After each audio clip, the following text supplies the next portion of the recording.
அடிபட்ட நாகம் என்னங்க பண்ணும்? காலம் வரும் வரை காத்திருந்து பழி தீக்கும் பகைவரை. அப்படித்தானங்க? அதே போலத்தான் இந்த ரோகிணியும் நம்மளை இந்த கதிக்கு ஆளாக்குன முத்துவையும் மீனாவையும் சும்மா விடக்கூடாதுன்னு சொல்லிட்டு சிந்தாமணி கூட பிளான் போடுறாங்க இல்லையா? என்ன பண்ணலாம் ஏது பண்ணலாம் அப்படின்னு திட்டத்தை தீட்டுறாங்க. முதல்ல அங்கே என்ன நிலவரத்தில் இருக்காங்கங்கிறத தெரிஞ்சுக்கணுமே. அப்படிங்கல நீங்கள் தான் விஜய் ஆண்டி கூட பேசுவீங்கல்ல. விஜய் ஆண்டி என்ன விஜய் ஆண்டி விஜயா அவகிட்ட பேசுங்க, ஃபோனை போட்டு என்ன நிலவரம் அப்படிங்கிறாங்க.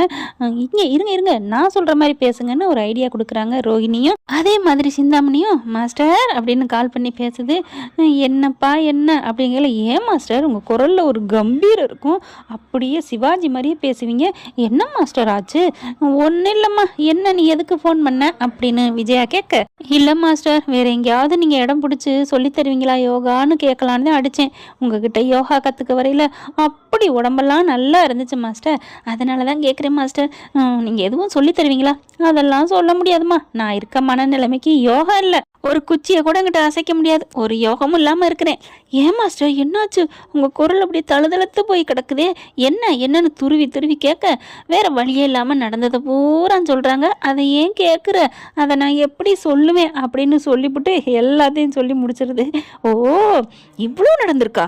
அந்த கேடுகட்டவ, அந்த கேவலமானவ இவ்வளவு காரியமாக செஞ்சிருக்கா அப்படிங்கிற ரோகிணி அப்படிங்கிற பார்க்க, ப்ளீஸ் உன்னை திட்டி சொல்ல சொன்னேல, அதனால தான் சும்மா இரு அப்படின்னு சொல்லிட்டு அப்படியே ஜாடையில் சொல்லிட்டு, மாஸ்டர் அப்படிங்கிற, என்னம்மா என்ன அங்கிட்ட ஏதோ பேசுகிற மாதிரி இருக்குது?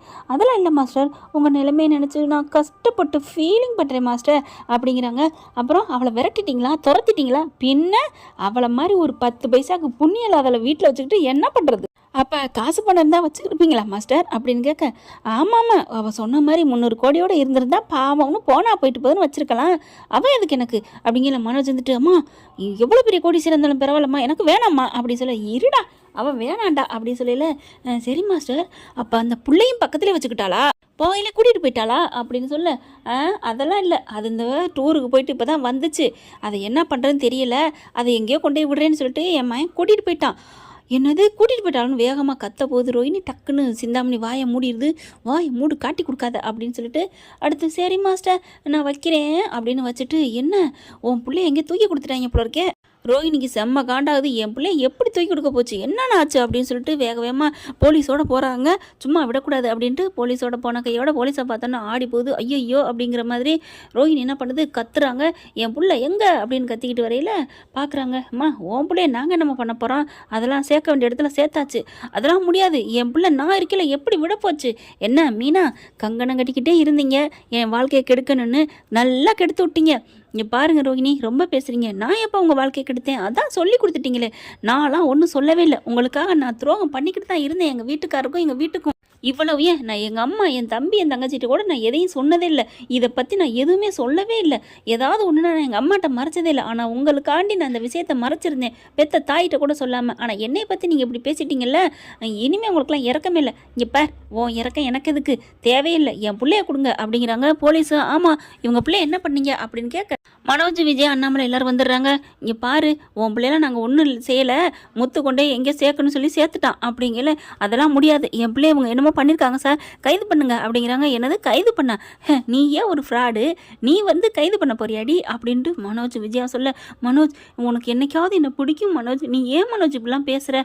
என்னது உன்னையும் பிடிக்குமா? உன்னையும் பிடிக்காது, உன் பிள்ளையும் பிடிக்காது, கிளம்புடி அப்படிங்கிறாங்க. போலீஸ்காரங்களுக்கு கோவம் வருது.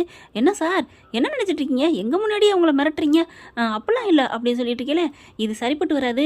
இங்கே பாருங்கள், இப்போ முத்துங்கிறவர் இல்லை, இப்போ என்ன பண்ணலாம் அப்படிங்கிற ரோஹிணி என்ன பண்ணுது, முத்து மட்டும் பண்ணியிருக்க மாட்டாங்க, ஏதோ அவங்க பொண்டாட்டி மீனா இவங்களை கூப்பிட்டு விசாரிச்சா தன்னாலே அவர் வந்துருவாரு அந்த முத்து அப்படின்னு ரோஹிணி சொன்னோன்னே, கிளம்புங்க அப்படின்னு மீனா தரன்னு பிடிச்சிட்டு இழுத்துட்டு போகிறாங்க. ஐயோ விடுங்கிறாங்க, எல்லாரும் வர்றாங்க. இங்கே பாருங்கள் விடுங்க அப்படிங்கிற, அம்மா அடியோ இவெல்லாம் ஒரு மனுஷி அப்படின்னு ஸ்ருதி ரவி எல்லாரும் வராங்க. வெளியில் வந்துட்டு இருக்கீங்களே கரெக்டாக ஜீப்பில் ஏற்ற போகிறாங்க. என் முத்து வந்துடுறாரு. இவர் தான் முத்துவா, முத்துந்தா வந்துட்டாங்க அப்படியே, என் பொண்டாட்டி ஏன் இழுக்கிறீங்க அப்படின்னு வேகமாக வராரு. ஏறுங்க நீங்களும் அப்படிங்கிறாங்க. எதுக்குங்க அதெல்லாம் ஸ்டேஷனில் வந்து பேசுங்க, அவங்க பிள்ளைய கூட்டி கொண்டே வச்சு எங்கேயா வித்துட்டு வந்தேன்? ஐயோ நான் எங்கே விற்றேன் அப்படின்னு முத்துவும் மீனா பேசவே விடலை, தூக்கிக்கிட்டு போயிடுறாங்க ஸ்டேஷன். ரோஹிணி பார்க்குது, உங்களை இது ஆரம்பம், இப்போ உங்களை உள்ளதான் வச்சிருக்கேன், நாளைக்கு தண்டனையோட ஜெயிலில் போடுவேன் அப்படின்னு சொல்லிட்டு அப்படியே எல்லாரையும் பார்க்குது. என்னது இங்கே நின்றுட்டு போடி, உனக்கு இந்த வீட்டில் இடம் இல்லடி அப்படின்னு ரோஹிணியை மிரட்ட அப்படியே கொண்டையை போட்டுட்டு கிளம்புறாங்க. ரோஹிணி ஸ்டேஷனுக்கு போகிறாங்க, அலறி அடிச்சுக்கிட்டு எல்லாருமே. அங்கே போய் முத்து மீனாவையும் உள்ளுக்க போய் போடுறாங்க. என்னங்க என்ன தப்பு பண்ணிட்டேன், கொஞ்சம் உட்கார கூட விசாரிக்க கூட மாட்டீங்களா உட்கார வச்சு அப்படிங்கிறாங்க. இங்கே பாருங்க பிள்ளை கடத்தல் இது ஒன்றும் சும்மா இல்லை, பெத்த தாயை இப்படி அறிக்கை விட்டுருக்காங்க. என்ன சார் பிள்ளை கடத்தலாம் அறிக்கை விட்டுருக்காங்கன்னு இந்த பெத்த பிள்ளைங்கிறீங்க? பெத்த பிள்ளை எத்தனை வருஷமா விட்டுட்டு தானே இருந்தா, இன்னைக்கு என்ன பெத்த பிள்ளைன்னு சொல்லிக்கிட்டு அதுவும் பெத்த பிள்ளைக்கு அத்தைன்னு சொல்லி வளர்த்துருக்குறா, அது தெரியுமா அப்படிங்கிற. என்னடா சொல்கிற? ஆமாப்பா நான் கூட மீனாவை என்னமோ நினச்சேன், இவ நடிச்சிருக்காப்பா. கிருஷ் தான் எல்லாத்தையும் சொன்னான், நானும் எங்கள் அம்மாவும் அழுதுனால தான் மீனா ஆண்டி எல்லாத்தையும் மறைச்சாங்க அப்படின்னுட்டு. எம்மா அத்தைன்னு சொல்லி வளர்த்துருக்கா பெத்த அம்மா, இவெல்லாம் ஒரு மனுஷி அங்கில. இங்கே பாருங்க இன்ஸ்பெக்டர், என் புள்ள வேணும், எங்கே இருக்குன்னு கேட்டு சொல்லுங்கள் அப்படிங்கிறாங்க. நாங்கள் கேட்டு நான் 1 ஹவரில் சொல்கிறோம், நீங்கள் போங்க நான் பார்த்துக்கிறேன் அப்படிங்கிறாங்க. ரோகிணி சந்தோஷமாக இரு, உனக்கு இதுதான் ஆரம்பம் அப்படின்ட்டு போகிறாங்க. அதுக்கப்புறம் முத்துவை பிடிச்சி தோல் உரிக்கிற மாதிரி அடிக்கிறாங்க. சொல்கிறா எங்கே என்ன பண்ண பிள்ளைய அப்படிங்கல. ஏங்க நான் சொல்லவே விட மாட்டேங்கிறீங்களே, சரி சொல்லு எங்கள் பிள்ளை அப்படிங்கல.